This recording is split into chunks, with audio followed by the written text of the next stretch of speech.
ഹരേ കൃഷ്ണ. സർവം കൃഷ്ണ അർപ്പണമസ്തു. ജയ ശ്രീ രാധേ രാധേ. തപ്തകാഞ്ചന ഗൗരാംഗീ രാധേ വൃന്ദാവനേശ്വരി വൃഷഭാനുസുതേ ദേവി പ്രണമാമി ഹരിപ്രിയേ. ഹേ കൃഷ്ണ കരുണാ സിന്ധോ ദീനബന്ധോ ജഗത്പദേ ഗോപേശ ഗോപികാ കാന്ത രാധാ കാന്ത നമോസ്തുതേ. ഹരേ കൃഷ്ണ. നമ്മൾ ഉണ്ണികളുടെ കണ്ണൻ കഥ അന്ന് പറഞ്ഞ് നിർത്തിയതാണ്. നമുക്ക് ഉണ്ണികളുടെ കഥകൾ ആവുമ്പോഴൊക്കെ നമ്മൾ ഇതുപോലെ പറയുന്നതാണ്. അങ്ങനെ ശ്രീകൃഷ്ണ അവതാരം വരെയാണ് നമ്മൾ പറഞ്ഞു നിർത്തിയത്. നമുക്ക് ബാക്കി കഥകൾ കൂടെ കേട്ടാലോ? അങ്ങനെ 8ാമത്തെ ഉണ്ണി ആ അത്ഭുത ബാലനെ പറ്റിയിട്ട് പറയുകയാണ്. ശ്രീകൃഷ്ണൻ അവതരിച്ചു. വസുദേവരുടെയും ദേവകിയുടെയും മുന്നിൽ ഇങ്ങനെ അവതരിച്ച് നിൽക്കുമ്പോൾ ആ ഉണ്ടാകുന്ന അനുഭവങ്ങളാണ് ആ അത്ഭുത ബാലനെ പറ്റിയിട്ടാണ് പറയുന്നത്. എന്താണ് നമ്മൾ പറയുന്നത് അതുപോലെ നിങ്ങൾ മനസ്സിൽ കാണുക. ഭഗവാന്റെ ആ രൂപം അങ്ങോട്ട് കാണുക. ജ്വലിച്ചു നിൽക്കുന്ന ആ അത്ഭുത ബാലനെ ആനഘദുന്ദുബി അമ്പരപ്പോടെ നോക്കി. അതായത് വസുദേവര് ഭയങ്കര അതിശയത്തോടു കൂടെ നോക്കി. അതായത് തനിക്ക് ജനിച്ച കുഞ്ഞ്, സാധാരണ നോർമലി കുഞ്ഞ് ജനിച്ച എന്താ ചെയ്യുക, അതിൻ്റെ അപ്പുറമുള്ളതല്ലേ ഈ കാണുന്ന കാഴ്ച. അങ്ങനെ അമ്പരപ്പോടുകൂടെ നോക്കിയാണ്. എന്നിട്ടോ ആഭാത ചൂടം നീലമേഘപ്രഭ, കൈകൂപ്പി നിൽക്കുന്ന ദേവകിയുടെ മുട്ടിൻ്റെ അത്രമേ ഉയരമുള്ളൂ. തോളറ്റം പരന്നു കിടക്കുന്ന നീല ചുരുൾമുടി, സൂര്യകാന്തി പരത്തുന്ന വൈഢൂര്യം പതിച്ച കിരീടത്തിൻ്റെ തിളക്കം മുടിയിലാകെ പ്രഭ ചൊരിഞ്ഞിരിക്കുന്നു. നീല നിറമാർന്ന ആ അഷ്ടമി ചന്ദ്രൻ പൊട്ടു തൊട്ടതുപോലെ നെറ്റിത്തടം, ഇളകാത്ത അളകങ്ങൾ, കറുത്ത വില്ലുപോലുള്ള പുരികക്കുഴലിന് താഴെ കരിങ്കൂവളമിഴികൾ, കരുണാകടാക്ഷം പാതി വിരിഞ്ഞ ചെമ്പകപുഷ്പം പോലെ നാസിക, കാതിലെ നവരത്ന കുണ്ടലങ്ങൾ ആടി വന്ന് കണ്ണാടി നോക്കുകയാൽ അഴകേറി വരുന്ന കവിളിണകൾ, പുഞ്ചിരി കൊണ്ട് അലങ്കരിച്ച ചെഞ്ചുണ്ട്, കനകത്തരിവളയിട്ട 4 കുഞ്ഞിക്കൈകൾ, തിരുവിരലുകൾക്കിടയിൽ പാഞ്ചജന്യം, ശംഖ്, സുദർശനം, കൗമോദകി, ഗദ, വിഗുണ്ട സുഷമ, മുഴുവൻ ഉപമിക്കുന്ന വാടാത്ത സരസിജം, ശംഖുപോലെയുള്ള കണ്ടത്തിൽ കൗസ്തുഭബാണത്തിൻ്റെ അരുണപ്രഭ തുളുമ്പി നിൽക്കുന്നു.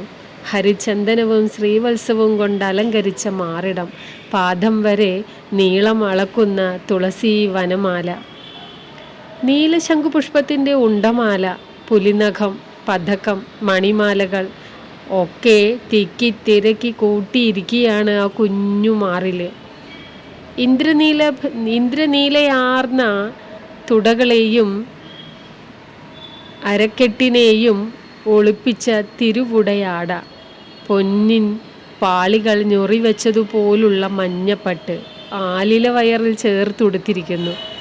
നടക്കുമ്പോൾ താളം പിടിക്കുന്ന മഞ്ജീരമണിഞ്ഞ തൃപ്പാദങ്ങൾ, മയിൽപ്പീലി മുഖം നോക്കുന്ന നഖരത്നങ്ങൾ, കാരാഗ്രഹത്തിലെ പരുപരുത്ത തറയിൽ ചവിട്ടി നിൽക്കുന്ന രക്തപത്മത്തേക്കാൾ മൃദുവായ തൃച്ചേവടികൾ, ഉണ്ണി ഗുരുവായൂരപ്പൻ്റെ ഉണ്ണിത്തൃക്കാലടികൾ. ഹരേ മുരാരേ. പുണ്യവാനായ വസുദേവർ ആനന്ദതുന്തിലനായി ബ്രാഹ്മണർക്ക് 1000 പശുക്കളെ മനസ്സാ നൽകി വഴിപാടായി നേർന്നു. അപ്പോഴേക്കും പെട്ടെന്ന് ഓർമ്മ വരികയാണ്. ഭഗവാനെ ആ ഭക്തൻ വീണു തൊഴുതി. അയ്യോ, ഇതെൻ്റെ പുത്രനല്ലോ, ഇത് ഭഗവാനാണ് എന്നുള്ള അതിൽ പെട്ടെന്ന് തൊഴുതാണ്, വീണ് കിടന്ന് തൊഴുകയാണ്. അങ്ങനെ ഭക്തി കൊണ്ട്, അങ്ങനെ സന്തോഷവും ഭക്തിയും ഒക്കെ കൊണ്ട് ഗദ്ഗത കണ്ഠനായി അദ്ദേഹം കുറേ നേരം ഭഗവാൻ ഇങ്ങനെ വാഴ്ത്തി സ്തുതിച്ചു. 8 ദിക്കുകൾക്കും നാഥനായിട്ടുള്ള 8ാമത്തെ ഉണ്ണിയായി പിറന്ന് വസുദേവരെ അച്ഛാ എന്ന് വിളിക്കാൻ ഒരുങ്ങുന്നു. ലോകം മുഴുവനും ഉദരത്തിൽ ഒതുക്കിയവനാണ്. ജന്മമില്ലാത്തവനുമായ ഭഗവാൻ ദേവകിയുടെ ഉദരത്തിൽ നിന്ന് ജനിച്ചിരിക്കുന്നു. ആ ദേവിയെ ലോകത്തിൻ്റെ മുഴുവൻ അമ്മയായി തീർത്തിരിക്കുന്നു. ഭഗവാന്റെ ഭക്തവാത്സല്യമാണിത് കാണിക്കുന്നത്. പക്ഷേ കംസാദികൾക്കിത് പരിഹാസത്തിന് കാരണമാകും. ദേവകി ദേവി ഇക്കാര്യം പറഞ്ഞു. പിന്നെയോ ഒന്നുമ്മ വയ്ക്കാനുള്ള മോഹം സാധിപ്പിക്കണേ എന്ന് ചെവിയിൽ സ്വകാര്യവും പറഞ്ഞു. ഒരമ്മയുടെ ആഗ്രഹം. ഭഗവാനും പുഞ്ചിരിച്ചു പറഞ്ഞു, അമ്മേ, മുൻജന്മങ്ങളിൽ ഞാൻ തന്നെയാണ് നിങ്ങൾക്ക് മകനായി പിറന്നിട്ടുള്ളത്. ഇപ്പോൾ ഈ രൂപം കാണിച്ചു തരുന്നത് എന്നെ പുത്രനായി സ്നേഹിക്കാനും ഈശ്വരനായി ആരാധിക്കാനുമാണ്. ബന്ധുവത്സലനായ ഞാനിനി നിങ്ങൾക്ക് ബന്ധുവായുണ്ട്, ദുഃഖിക്കരുത്. പിന്നെ അച്ഛനോടും പറഞ്ഞു, എന്നെ ഉടനെ എടുത്ത് യശോദാഗൃഹത്തിൽ എത്തിക്കണം. അവിടെ നിന്ന് യശോദാപുത്രിയെ എടുത്തുകൊണ്ട് ഇങ്ങോട്ടേക്ക് പോരണം. കംസനെ നേരിടാൻ കാലമായിട്ടില്ല, അതിനാൽ എന്നെ വേഗം അവിടേക്ക് എത്തിക്കൂ എന്ന് പറഞ്ഞ് അച്ഛനോട് പറയുന്നതാണ്. ആ അത്ഭുത തേജസ് മറഞ്ഞു. അതോടുകൂടിയിട്ട് ഈ കാര്യങ്ങൾ പറഞ്ഞതും ഭഗവാന്റെ ആ പൂർണ്ണരൂപം കളഞ്ഞ് ഒരു ഉണ്ണിക്കണ്ണൻ്റെ ബാലവിഷ്ണു അല്ലേ, ബാലകൃഷ്ണനായി മാറി, ചോര കുഞ്ഞായി. അനന്തശയനം പോലെ സുഖമില്ലാഞ്ഞിട്ടാവാം കരയാനും തുടങ്ങി. കാരണം അനന്തൻ്റെ മേലിൽ കിടക്കുന്ന കണ്ണന് സുഖമാണ്, എങ്ങോട്ട് തിരിഞ്ഞാലും മറിഞ്ഞാലും നല്ല കുഷ്യനുണ്ടാവും. പക്ഷേ ഈ തറയിലാണല്ലോ പിറന്നത്, അതുകൊണ്ട് കുഞ്ഞ് കിടന്ന് കരയുക. കുഞ്ഞ് കരയുന്നതിനെ ഇതിനോടാണ് സാമ്യപ്പെടുത്തിയിരിക്കുന്നത്.